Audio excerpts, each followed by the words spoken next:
Picking up from this, corresponding angles. What did you learn about those? They're the same. They're the same. Therefore, we call that Corresponding. congruent. Ah. So corresponding angles are congruent. Make sure you know that. What did you learn about alternate interior? Alternate interior. What do you notice about their measures? Alternate exterior. They're the They're same. congruent as well. What about alternate exterior? They're congruent. They're all congruent. So No, they're not. 3 out of the 4 are congruent. Last one's some. But then same side angles are not congruent. What are they? I don't know what it'd be, but like they add up to 180. Yeah, that's supplementary. Oh, duh. So again, just to reiterate what that means, it means they add up to 180 degrees. What did you say? They add up to 180 degrees. That's nice. So moving forward.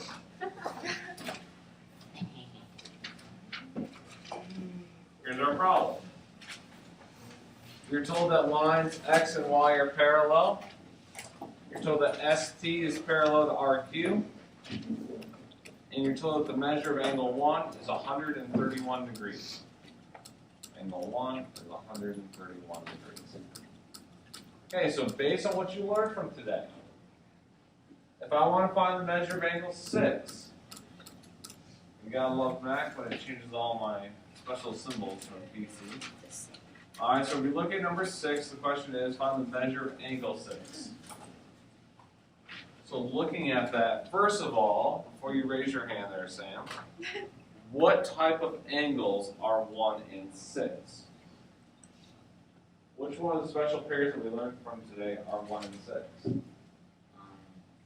Alternate interior. Alternate interior. Okay, good job, Sam. So then we're in Vogel. If 1 and 6 are alternate interior, what do I know about their measures? They're congruent. Okay, so since they are congruent, Caitlin, what does that make the value? Well, angle 1, right, Morgan just told us that since they're alternate interior angles, angle 1 is equal to angle 6. Therefore, the measure of angle 6 is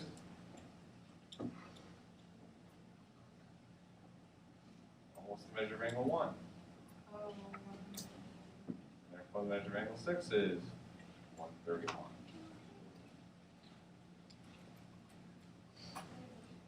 Yes?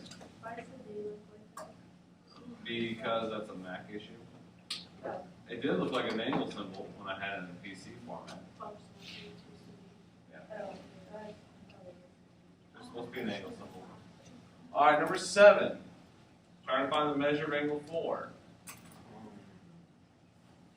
Now this one's a little more tricky. Take a look at the diagram. I want to hear your thoughts. Danielle.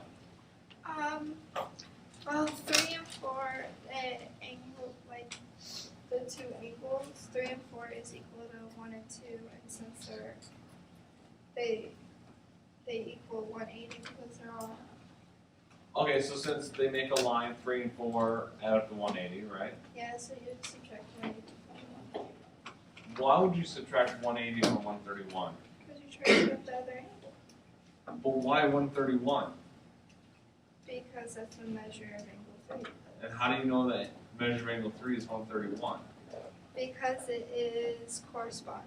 There we go, that's what I wanted to hear. Very good, Danielle. You did a great job on that. Angle 3 is corresponding to angle 1. Therefore, angle 3 is also 131, and Danielle's correct. Since 3 and 4 make a straight line, they add up to 180. So therefore, how do I find the measure of angle 4? The difference. Okay, so what's 180 minus 131? 49. 49 degrees.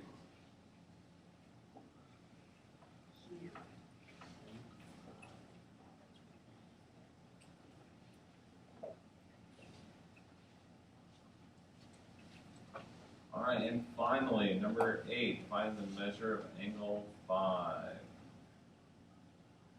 Go ahead, Sam.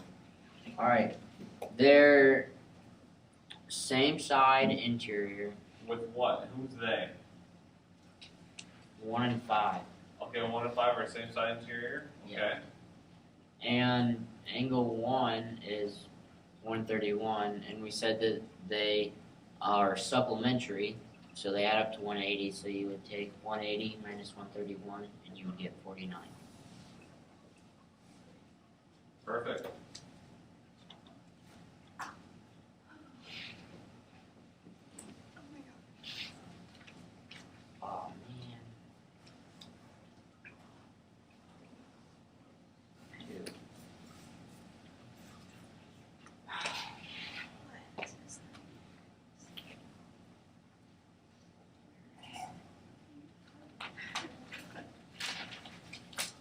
Alright, now we get some thoughts on this one. Where do we go? Right angle. Wait, so 4c plus 2 plus 3 1 minus 11.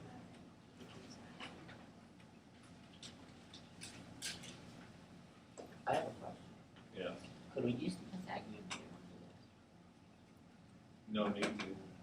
And the problem with the Pythagorean theorem is the Pythagorean theorem only applies to the lengths of the side, not to the this? angle. Not the yeah.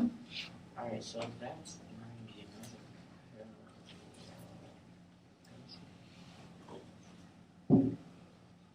Alright, so which two lines are parallel?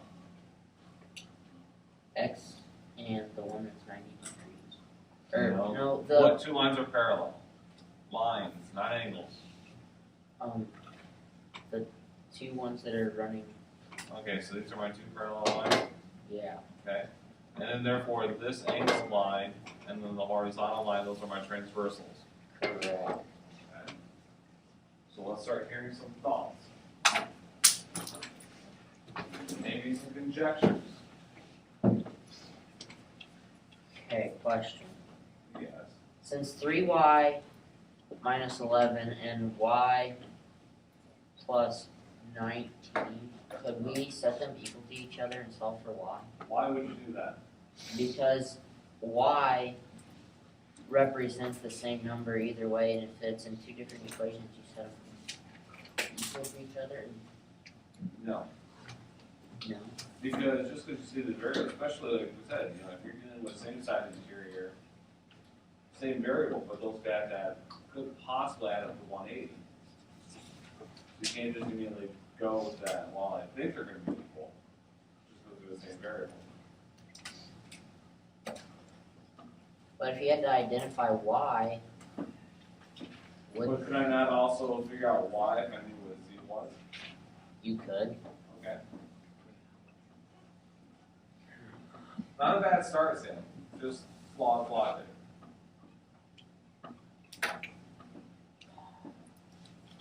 So guys, think about what you learned today. Start applying it. See, I didn't learn this today, but I was thinking, since Oh, that equals 190, couldn't you make a line that connects the parallel line to the other, which would make a square, which would make the congruent, therefore making the angle at the top, where the 3y minus 11, wouldn't that would make it congruent to the actual y plus 19? So you're saying basically do this. Pretty much, therefore making Why would that make it equal to this? because it's just a reversed image and it's just the same angle. What do you mean it's a reverse image? Wow. You kind of stand up. Absolutely. Like you model this. Well, see this point right here, it's the same, just flip this and it's the same shape, and the same exact. You know, Now so, you're getting ahead of us quite a bit. Now you're assuming that it's a rectangle? not as soon as right there, I'm just saying that's the easiest way to tell that this is congruent to each other.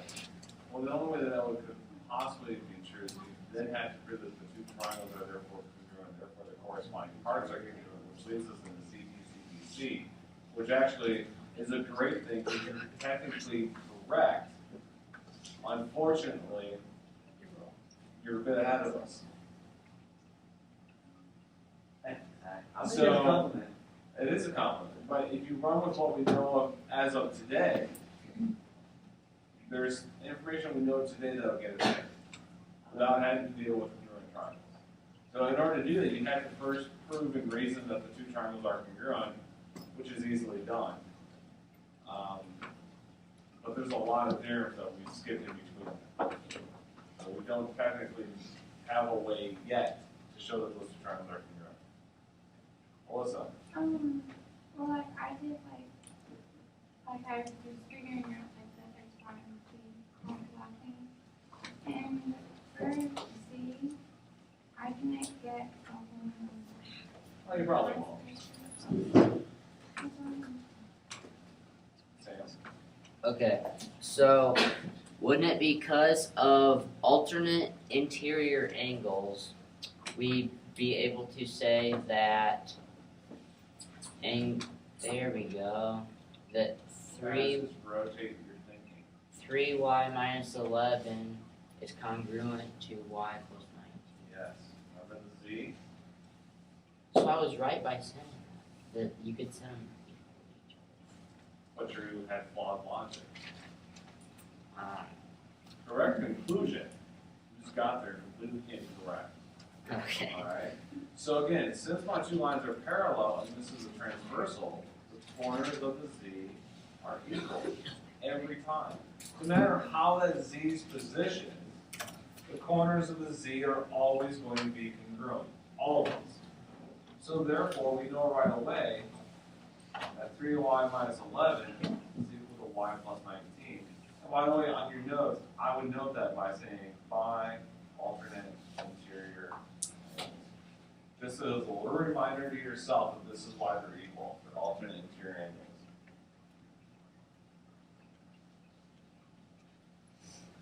Okay, so solve for y, so we get 2y is equal to 30. Therefore, y is 15 degrees. Okay. So we have two other variables we have to contend with.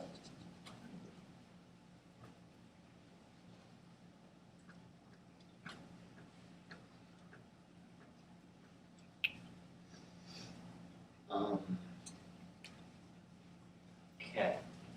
So 4z plus 2 is same side interior. So With what? with y plus 19. No. Good. To be the same side interior set, it literally has to go all the way from the transversal, all the way back up to the parallel line. So you have to take not only 4z plus 2, but then the other side over here. So it's a really big angle. I have a question. Yes. So the angle that has nothing in it, so the 3y minus 11, and then there's 4z plus 2, and then the other angle is 90, How do you know that's 90? because at the bottom is 90 degrees, So why does it make that 90? because it's parallel. I don't know. You're close. Close.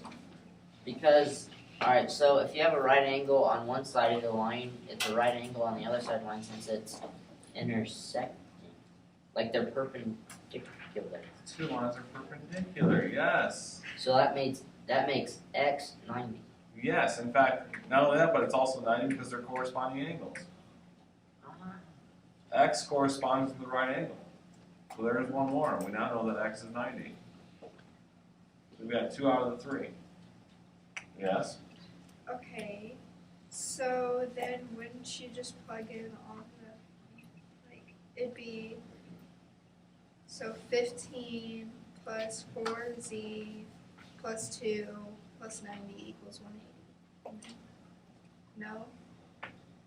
I don't So you mean like down here, 15 plus 19 plus 4z plus 2 plus 90 equals 180? know. Up at the top. All up here? All 3 of those? No. No. I know what you're saying. Okay, Sam? Alright, so since you have the top of your parallel lines, okay? You have that top line. And we know that the 3y minus 11 plus the 4z plus 2 plus 90 equals 180. Oh, yes. Okay. So if you take Now I 180 got- all right, minus- now we're on board. One slight change to that. Just one slight change. if x is 90, what's this angle? Right. So therefore, this also has to be 90. So 3y minus 11 plus 4z plus 2 equals 90. All go from there. We know that y is 15. So 45 minus 11 plus 4z plus 2 equals 90. So that's 34 plus 2 is 36. 4z plus 36 is equal to 90. 4z is equal to 54. And therefore z is equal to 54 fourths, which is 27 halves. There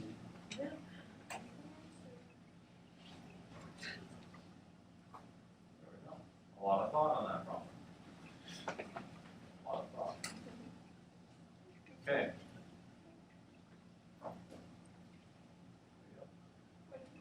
That's all I have. Okay, so we'll put that aside for there.